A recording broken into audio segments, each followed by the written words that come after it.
Chapter number 4 जो कि आपका क्वाड्रेटिक इक्वेशन। चैप्टर नंबर 2 और चैप्टर नंबर 4 दोनों एक दूसरे से लिंक हैं। जैसे कि चैप्टर नंबर 2 में मैंने कहा था कि अगर आप स्प्लिटिंग द मिडिल टर्म से जीरोस नहीं फाइंड कर पा रहे हैं तो यहाँ पर हमारे पास क्वाड्रेटिक फॉर्मूला है। क्वाड्रेटिक फॉर्मूला है वो क्या है आपका माइनस का b plus minus under root b square minus 4ac upon 2a। इसको जब अप्लाई करेंगे भाई एक बार प्लस करना है एक बार माइनस करना है तो आपको दो जीरोस मिल जाएंगे। भाई बी स्क्वायर माइनस 4ac इसको हम डिस्क्रिमिनेंट भी कहते हैं, ठीक है ना, ये डिस्क्रिमिनेंट भी है। अब क्यों क्वाड्रेटिक फॉर्मूला आपको हेल्प करेगा जीरोस फाइंड करने में। मैं आपसे इसलिए ज्यादा कहता हूं कि भाई आप लोग इसको अप्लाई करो। होगा क्या जब स्प्लिटिंग द मिडिल टर्म जाएंगे आप सॉल्व कर रहे हैं कहीं आप फंस गए जीरोस नहीं मिला आपको तो डिपेंड ऑफ टीचर्स पे करेगा, चेकर पे करेगा कि वो आपको कितना मार्क्स देगा। लेकिन अगर आप ये फॉर्मूला अप्लाई करके वैल्यू a b c की सही फिक्स कर देंगे उसके बाद आप कैलकुलेट करेंगे आंसर मिल गया तो आपको फुल मार्क्स, अदरवाइज ये फॉर्मूला और वैल्यू पुट करने पर भी आपको मार्क्स मिलेगा ही मिलेगा, जीरो तो नहीं मिलेगा, ठीक है।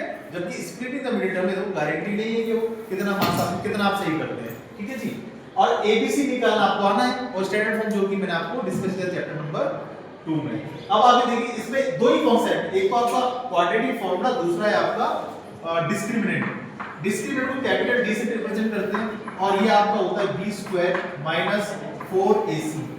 अब बात करते हैं क्वेश्चन कैसे पूछता है। मैंने कहा कि find the value of k, तीन क्वेश्चन पूछता है k के ऊपर, k की वैल्यू निकलवाता है या p निकलवाएगा। मैक्सिमम उसका फेवरेट एग्जामिनेशन का k। पहला पार्ट कि आपको जीरो एक जीरो गिवन है k निकलवाएगा चैप्टर नंबर 2 से। चैप्टर नंबर 3 में इक्वेशन ऑफ लाइन है आपको पैरेलल और कोइंसिडेंट, यहां आपका इन्हीं के सॉल्यूशन से वहां से k निकलवाएगा। थर्ड आता है आपका डिस्क्रिमिनेंट से, एक आपको इक्वेशन दे देगा। फॉर एग्जांपल आपको इक्वेशन दे दिया x² माइनस kx प्लस 4, ये आपको इक्वेशन दे दिया।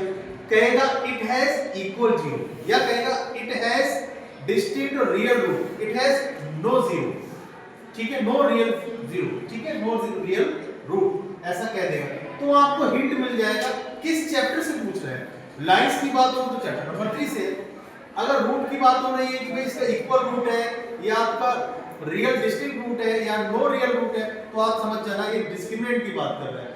आपको क्वेश्चन में ऐसा हिंट जरूर, ऐसा कीवर्ड जरूर मिलेगा जिससे आपको पता लग जाएगा कि आपको किस चैप्टर का कॉन्सेप्ट अप्लाई करना है, ठीक है।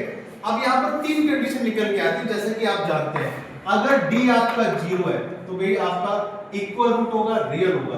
d is greater than zero, it is real and distinct root. अगर d less than zero, no real root, ठीक है जी। 90% यही पूछेगा, इक्वल रूट देगा तो आपको करना क्या है b स्क्वायर माइनस 4ac, ये तो वैल्यू तो रखना है लेकिन इस d को जीरो कर देना है। जैसे d को जीरो करोगे तो ये माइनस का 4ac इधर आ जाएगा, पॉजिटिव हो जाएगा, उसके हिसाब से आप कैलकुलेट कीजिए आपको k का वैल्यू मिल जाएगा।